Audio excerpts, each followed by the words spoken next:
What's going on, guys? It's Drama, and I hope you guys are having a fantastic new year 2020. The nightmare that was is in our rear view mirror. But just when I thought things were gonna get better, we had to storm the Capitol. I know it's crazy, but we're not here to talk politics. We are here to unbox a brand new sneaker. Now, this package is from the good people over at ANTA, who have been sending a ton of sneakers lately. And this one is one that I'm actually excited about because the first one, they were an all right sneaker, but they had a couple of problems. My main issue with them was the fit in the forefoot. The materials didn't really snap to your foot. There was kind of a lot of space there, which wasn't a huge issue because the lockdown was fairly decent on them. But hopefully on the sequel, which is what we got here in this box, and to fix those issues. Now, what's interesting about the whole Gordon Hayward signature line, which take a look at the box, it's got his logo right there. It's got Gordon Hayward right there as well. And of course, ANTA basketball. And hey, look, my name's on there as well. Pretty cool.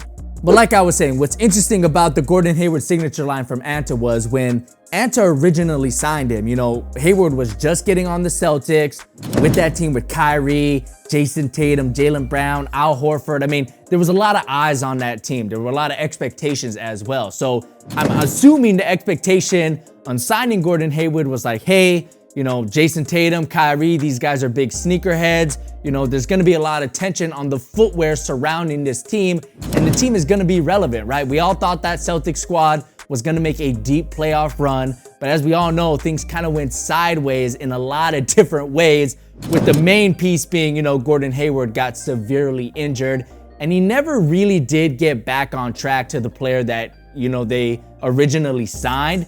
However, despite all of his injuries, you know, Gordon Hayward remained marketable. I mean, he's got that HyperX deal, which is having a big push marketing-wise alongside the NBA. And he also is sponsored by like Xfinity, which is one of the biggest, you know, companies in the country. I mean, you're probably watching this video right now connected to an Xfinity connection. So even though Gordon Hayward isn't a top 10, 15, 20, 25, wherever you want to put him player, you know, he still is getting the endorsements like one of those top guys. So I'm happy for him. And I think despite all of the things that went wrong with Gordon Hayward's career the past few seasons, it honestly could have been a lot worse. And he's having a pretty good season with the Hornets right now. So let's see what ANTA designed for him for his second signature sneaker. I have not seen this in person, but right off the bat, look at this tissue paper. Yes, you are seeing that correctly. That is Gordon Hayward's face as tissue paper. I absolutely love it. But as for the shoes, okay. Oh, wow, very interesting. Okay. Wow, I was not expecting these type of materials. Okay, so here they are. These are the ANTA GH2s, and I have to say, this is a very visually appealing model, at least to me personally. I really like what ANTA has done here. For the most part, it's pretty much the same style of silhouette as the GH1s. You can kind of see like this one-piece upper. The collar is kind of a booty-like construction. I know someone in the comments is gonna be like, haha, you said booty. But that's what it is. It's kind of like a booty material as well, like a neoprene on the inside. But what's different about it is the logo placement. Obviously, ANTA put it here in the midfoot, and it's kind of acting as kind of like a midfoot strap as well, which I think is really cool. But then you have another midfoot strap alongside the top of the tongue, and you can see it says "Go Hard" right across the tongue, which I think is funny because I thought it was gonna say Gordon Hayward, but it just says "Go Hard." And then the teeth you can see right here, which is kind of in the forefoot and the midfoot. Now, apparently they moved that from the heel of the GH1 and they put it a little bit forward in the shoe to kind of help out the performance, which we'll get into a little bit later. Now, as I was saying, the materials on these are very, very interesting. I mean, right off the bat, this colorway at least is gonna have zero ventilation. There is no ventilation on this upper except for the tongue, but is that even well ventilated? Let's do the ventilation test real quick.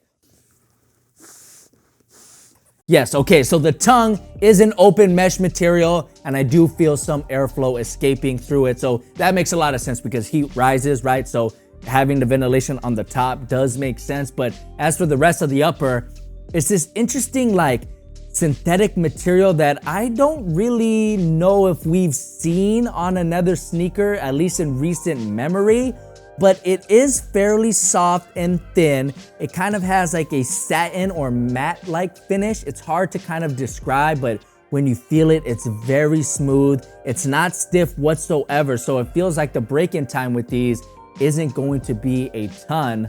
But what I'm interested in is if that dead space in the toe box that I had in the GH1, is that making a return here on the sequel? So let me put these on real quick and just give you a quick judgment on that. Oh wow, interesting. As I was putting this on, there's kind of like a dual tongue design, which is really interesting. I don't think that's gonna affect the performance at all, but visually, I don't know, it's kind of something different, I guess. But let's try these on. Now these are a size 10.5, I believe.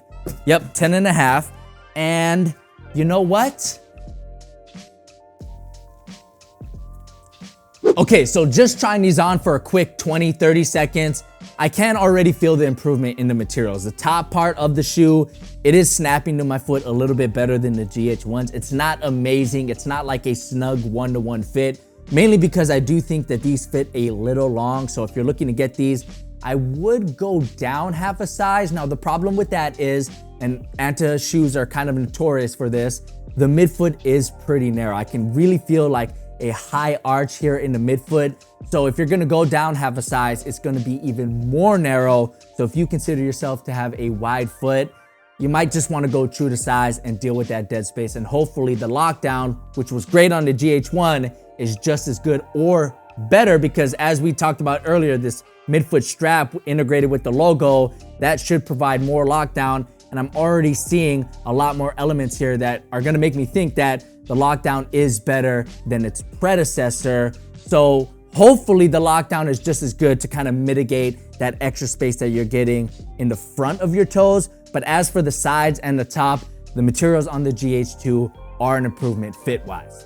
Now, another thing that I'm noticing while having these on my feet is the tongue is extremely well padded without feeling thick or cumbersome. It's this really nice neoprene material, and like I talked about earlier, there's kind of a dual tongue design. On the bottom, it's an open mesh material, but on the top, it's this neoprene type material. And on the inside of the tongue, in certain areas, I could feel that they actually padded it with that neoprene, and it feels very, very nice on top of my foot. So the comfort factor of these is pretty high. Despite it being pretty narrow in the midfoot, everything else about these is really nice, including the cushioning, which ANTA is using Alti-Flash, which reminds me a lot of Bounce. And if you just take a look at the midsole here, where it says Alti-Flash, if you kind of press down on the midsole, it does have some compression, but it's not ultra squishy, but it's just enough to give you that comfort and impact protection, while at the same time remaining responsive, because ANTA apparently designed this to be, if the GH1 is more of the prowl, this is the pounce. At least that's what they said in the press release. So this GH2 is supposed to be a lot more aggressive sneaker, and we can kind of see that in the design. It's a lot more aggressive, but in terms of performance, it should be faster and more responsive than what the GH1 had to offer. Now, taking a look at the outsole, it uses the same traction pattern, which is kind of like this tiger camo, which again goes with the whole pounce and prowl design philosophy, which ANTA is absolutely one of the best in the business of, really using storytelling behind the design choices in their sneakers. But what's different about the GH2 is the way it's set up, right? So if you look at the forefoot, the outside of the outsole is a solid rubber compound, while the inside is a translucent rubber alongside the heel, which is entirely translucent. Now, this is a big debate point in the sneaker community, particularly the Encore community. Some people swear that translucent just isn't as good as solid rubber outsoles, but I've had experiences that goes both ways, right? I've had translucent outsoles that have performed great, like the Rose 7s were absolutely fantastic, as well as the Kobe 9s. And I've also had solid rubber outsoles that have outperformed translucent ones. So it really comes down to the rubber compound, and it also goes the other way, right? I mean, I've had translucent rubbers that have performed awfully, and I've had solid rubber ones that perform just as bad as well. So hopefully ANTA took care of that, to give us good performance on a variety of surfaces, whether it be indoor, outdoor, a clean or a dirty floor. But just taking a look at these right now, I mean, I have no reason to believe these aren't gonna perform because ANTA's KT signature line for Klay Thompson always has fantastic traction. So I'm gonna hold those or these to the same standard as the KTs, which again, has been great. Let me put up some on-feet footage for you guys right now. Let me know in the comment section below, is this a cop or a drop just in terms of visuals? Now, the problem with this is if you like how these look visually, they're kind of hard to get, right? It's not like you could go to Foot Locker and pick up a pair of GH2s. You'd have to go online, probably buy it from a reseller at a little bit of a markup, not too much, but maybe just a little bit. So if you really want these, you're gonna have to really dig for them. But let me know. I mean, I think this is a great on-court silhouette. Gordon Hayward has been rocking a few great colorways with the Hornets. I think it stands out. I love the logo placement. ANTA is really nailing this. Gordon Hayward logo is pretty clean. This is white, gold, black. I mean, it's solid. Everything's solid about it. If you had any concerns about ANTA, those concerns are not valid. I mean, it's a legit company. They make great sneakers, but they're just kind of hard to get for us North American customers. I mean, that's just the truth. But there you guys have it. That was my first impressions of the GH2 Gordon Hayward second signature sneaker. Let me know what you think about these in the comment section below. But more importantly, let me know if you guys think the Hornets are gonna make the postseason, because the NBA this season, they're doing a new play-in tournament, so Charlotte could get in that way. But I've been watching a lot of Hornets basketball recently because I've been loving the play of LaMelo Ball. Hayward has been playing well as well. Rozier has been off the charts. So let me know if you're a Hornets fan, do you think your squad is gonna make it into the playoffs? Drop a comment, like the video if you enjoyed it, and subscribe to the channel for more sneaker related content just like this. My name is Jaron, Isberger having you. Catch you in the next one. Peace!